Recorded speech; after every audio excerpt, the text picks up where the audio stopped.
G'day cocktail lovers. This is a split base old fashioned called the Bride Wore Red, and it came about because of a syrup I made. There are all sorts of things that motivate me to make particular cocktails, and sometimes it's for a specific ingredient.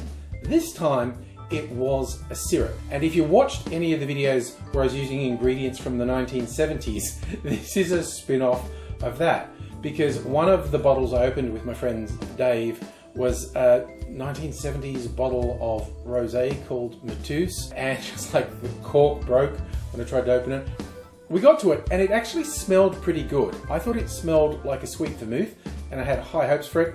It did not taste good. It was watery and vinegary and simply not good. I decided to use it as a base for a syrup. As a pretty simple process, I put it in a saucepan and kept it on a low to medium heat and reduced it over quite an extended period. Reduced it by more than 50%. I went from 700 mils to under 300 mils. Then I tasted it and it did taste better, but it was still sort of vinegary, and so I added sugar and got a really nice tasting sugar syrup. If you've ever had the old style English sweetie called wine gums, it's exactly what this syrup tastes like.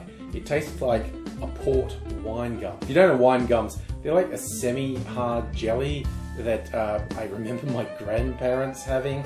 They are a fitting sort of time period for this syrup actually. They were very popular in the 70s, like this rosé that I used to make the syrup.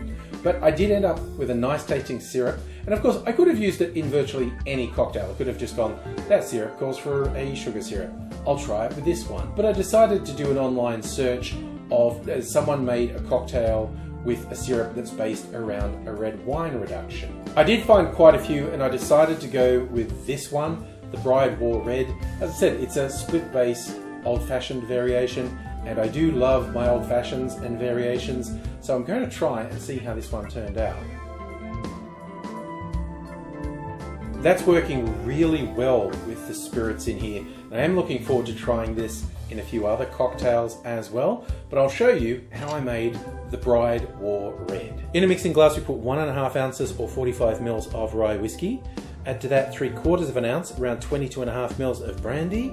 Then 1/3 of an ounce, around 10 mils of the wine reduced sugar syrup.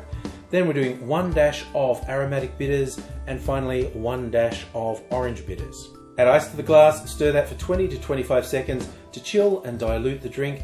Then I'm straining that into a rocks glass over a big chunk of sexy clear ice. For garnishes, I'm doing a twist of orange peel and a maraschino cherry on a skewer. I love how this one looks as well as tastes. The syrup is quite a dark red, and so it's given it a bit of a richer colour, and it goes really well with the brown spirits. I think that's the obvious pairing for this syrup, to do it with the dark spirits, but I'm definitely going to experiment with a few others, so expect to see it down the line. I expect to see you down the line. I do hope you come back and check out future videos, because there will be many more, and I'm going to finish this off. And don't forget, if you want to know how to get this sexy clear ice the easiest, cheapest, no fuss way, just follow the link which you should be seeing right now, and I'll show you how to do it. And until I do see you again, I'm just going to sit back with this and enjoy myself, and I'll say cheers.